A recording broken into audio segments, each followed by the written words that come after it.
अस्सलाम वालेकुम जी। Welcome again to my channel. क्या हाल चाल हैं जी आप सबके। बहुत दिन के बाद ये व्लॉग आपके साथ शेयर करी हूँ। इतना ज़्यादा टाइम टेकिंग है, चैनल का वर्क भी और साथ में अपनी भी डेली रूटीन को फॉलो करना होता है। शॉपिंग, स्टिचिंग, टेलर, बस ये सारा कुछ चल रहा है। इतना कुछ गड़बड़ हो जाता है। फिर उसके साथ साथ ऑर्डर्स होते हैं, चैनल का वर्क होता है, भाई बहुत कुछ है, आपकी सोच है।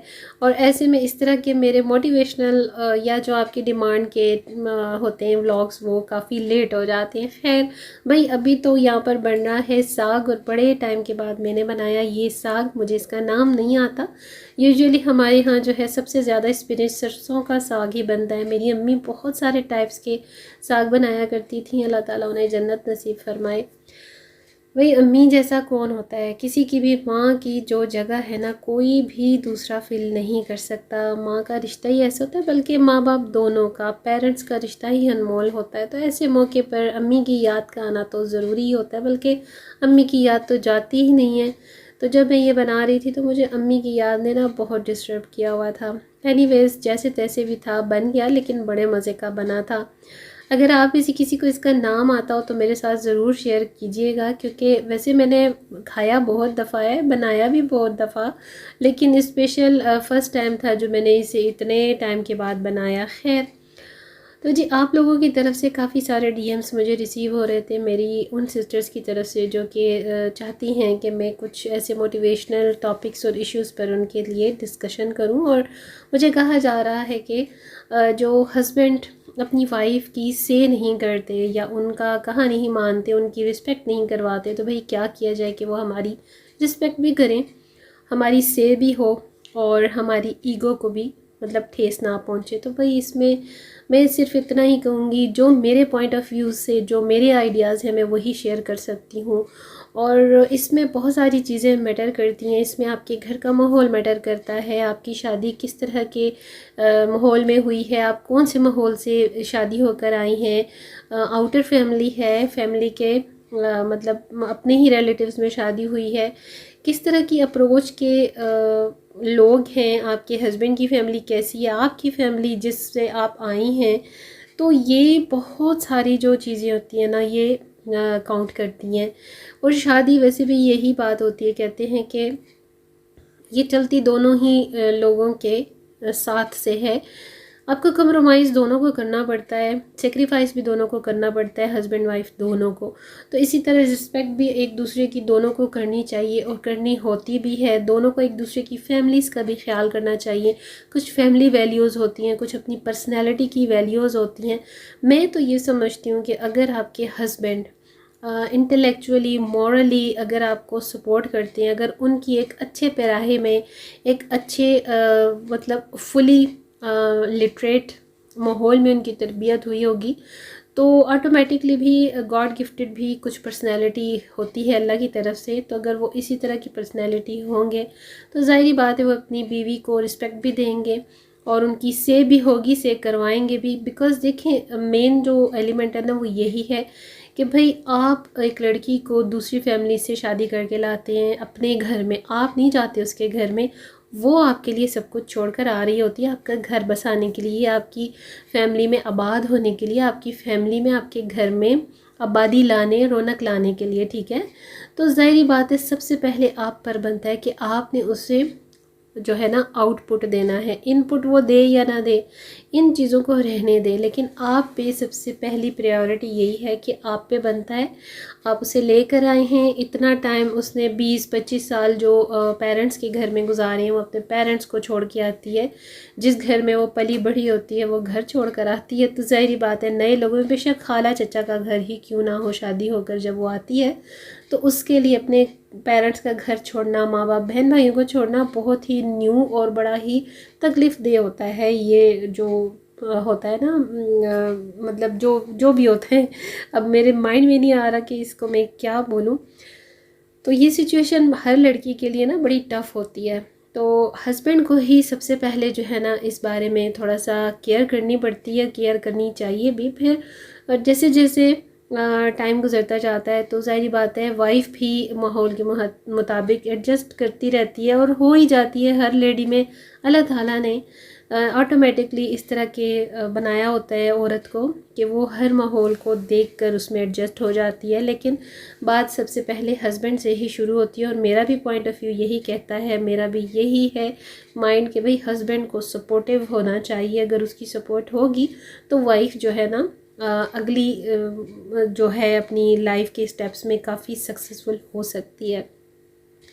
और सेकंड बात ये है कि मैं जो दूसरा पॉइंट डिस्कस करूँगी वो यही करूँगी कि दोनों के सेक्रीफाइस करने से, कंप्रोमाइज़ करने से ही ज़िंदगी चलती है। ये नहीं कि हस्बैंड कहे बस वाइफ ही करती रहे सेक्रीफाइस और कंप्रोमाइज़, और ये नहीं कि वाइफ कहे हस्बैंड ही करता रहे सेक्रीफाइस और कंप्रोमाइज़। नहीं, दोनों के ही बराबर काम करने से ही ज़िंदगी जो है ना बैलेंस चलती है। और अल्लाह ताला की तरफ से भी आप देखें, अल्लाह ताला ने दुनिया भी बनाई तो बैलेंस, हर काम अल्लाह पाक ने दुनिया में, हर रिश्ता अल्लाह ताला ने दुनिया में बैलेंस रखा है।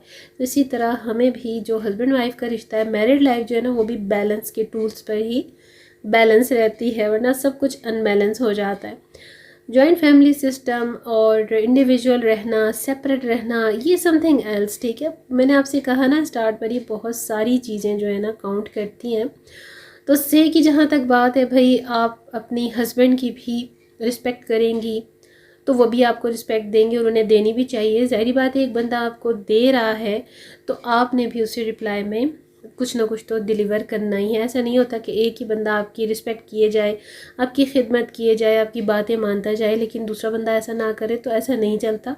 कुदरत का कानून है, दुनिया का उसूल है, सब कुछ बैलेंस, गिव एंड टेक का मामला सारी दुनिया में चलता है, अव्वल से आखिर तक चलता रहेगा। तो साथ साथ आप जो व्लॉग में देख रही हैं इसके बारे में मैं भी आपको शेयर करती हूँ। भाई जो सीज़न एंड सेल्स हैं वो भी ख़त्म हो चुकी हैं ऑलमोस्ट। अब तो न्यू जो है साथ में अराइवल आ रहे हैं सीज़न के। सो मैंने यहाँ लंच वंच की सारी कुछ तैयारी समाप्त की और उसके बाद बस तैयारी शैयारी पकड़ी। अलकरम का ये सूट मैं आपको शेयर कर रहा थी, मुझे बड़ा पसंद है इस तरह का जो खिलता हुआ ब्राइट कलर है ना, ब्लू और साथ में शॉकिंग पिंक, तो मुझे बहुत अच्छा लगा। बड़े टाइम के बाद मैंने इस तरह से खिलता हुआ कलर वेयर किया तो आपको सोचा शेयर कर दूं। अलकरम की लॉन कलेक्शन से था और फिर मैं एथनिक, लाइमलाइट और बोर्जन का भी मैंने विज़िट किया। थोड़ा थोड़ा सा ही विज़िट किया क्योंकि सेल्स बिल्कुल एंड हो चुकी हैं, तो बस यही था।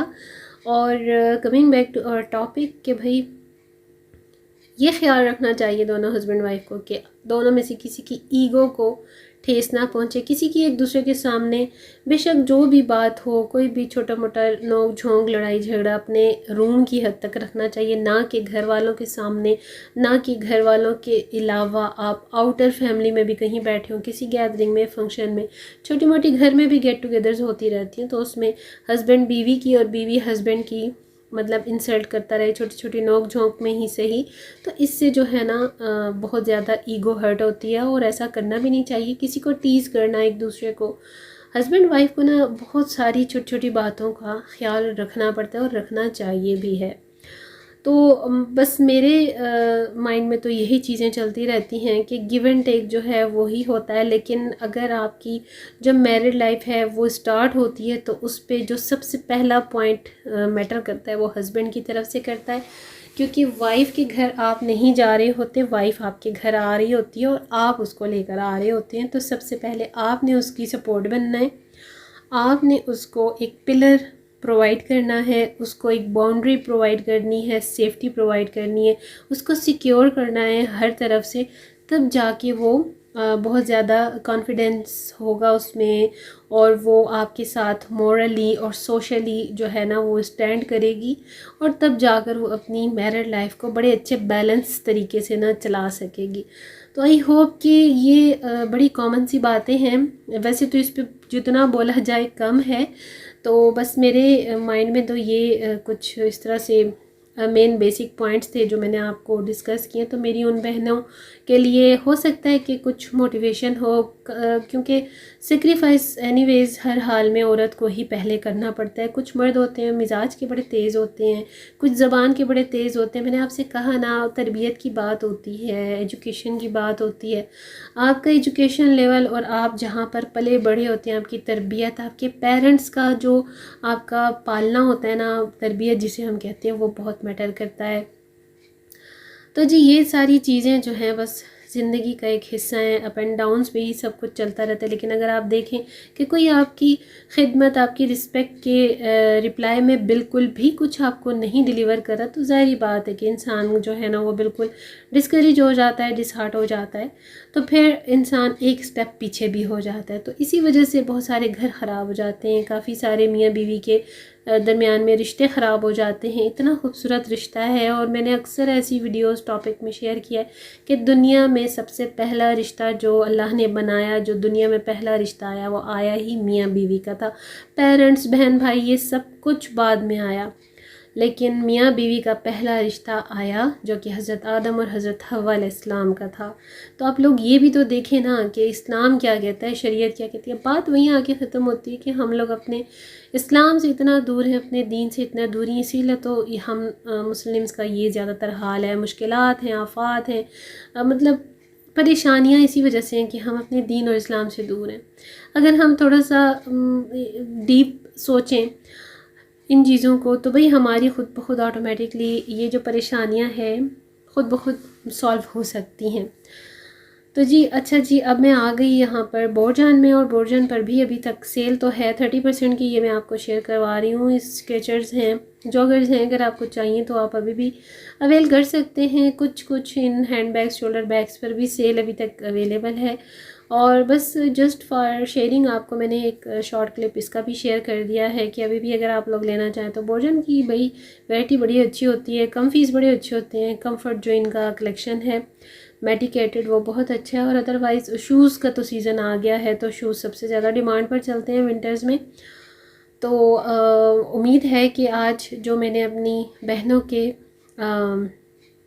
रिक्वेस्ट पर, डिमांड पर जो टॉपिक थोड़ा बहुत अपने पॉइंट ऑफ व्यू से शेयर किया, पॉइंट्स जो शेयर किए, तो हेल्पफुल भी होंगे। और बस मुझे यही होता है कि भाई आप लोग अगर मुझसे किसी टॉपिक की डिमांड करते हैं, मोटिवेशनल इश्यूज़ को डिस्कस करने की, तो मैं उस पर फुलफ़िल हो सकूं। वैसे तो इतना कुछ है बोलने को, बहुत कुछ बोला जा सकता है, लेकिन कोई उसका फ़ायदा नहीं जब तक कि उसमें से कुछ पॉइंट, कुछ बातें अगर आपके फ़ायदे की ना हो। तो बस मेरी भी कोशिश होती है कि मेरी कोई एक बात, कोई एक पॉइंट जो है आप लोगों के काम आ सके, आपको उससे फ़ायदा मिल सके, तो ज़ाहिर बात है मुझे भी खुशी होती है। बाकी ये है कि जो मैरिड लाइफ है, हस्बैंड और वाइफ दोनों के बैलेंस रिलेशन से चलती है। एक दूसरे की रिस्पेक्ट करें और करवाएं, मॉरली सपोर्ट करें एक दूसरे को, सोशली भी सपोर्ट करें एक दूसरे को, और अपने घर की सराउंडिंग्स में एक दूसरे का बहुत ख्याल रखें। बहुत प्यारा, खूबसूरत और सबसे पहला रिश्ता ही मियाँ बीवी का है। और सबसे ज़्यादा ज़रूरत जो मियाँ बीवी को एक दूसरे की होती है शादी से बाद, अगर मैं समझती हूँ, तो वो होती है ओल्ड एज में, ठीक है ना। तो आप लोग भी मेरी इस बात से एग्री करेंगे। अल्लाह ताला सबके जोड़ सलामत रखे, मुझ समेत मेरी तमाम बहनों के घर आबाद रखे, और हमारे हस्बैंड्स को हमारे सरों पे सलामत रखे। भाई कि हस्बैंड के बाद हम लोग कुछ भी नहीं है, जो कुछ भी है हम शादी के बाद अपने हस्बैंड से होते हैं। हमारा नाम, हमारी शख्सियत हमारे हस्बैंड से होती है। अगर वो हमारा ख्याल ना करें, वो हमें अप्रोच ना करें, तो हम कुछ भी नहीं होते। तो अल्लाह ताला हमारे हस्बैंड को सलामत रखे, समेत मेरे हस्बैंड के। इलाही आमीन सुम्मा आमीन। तो उम्मीद करती हूँ कि आज का व्लॉग आपको पसंद आया होगा, और इतने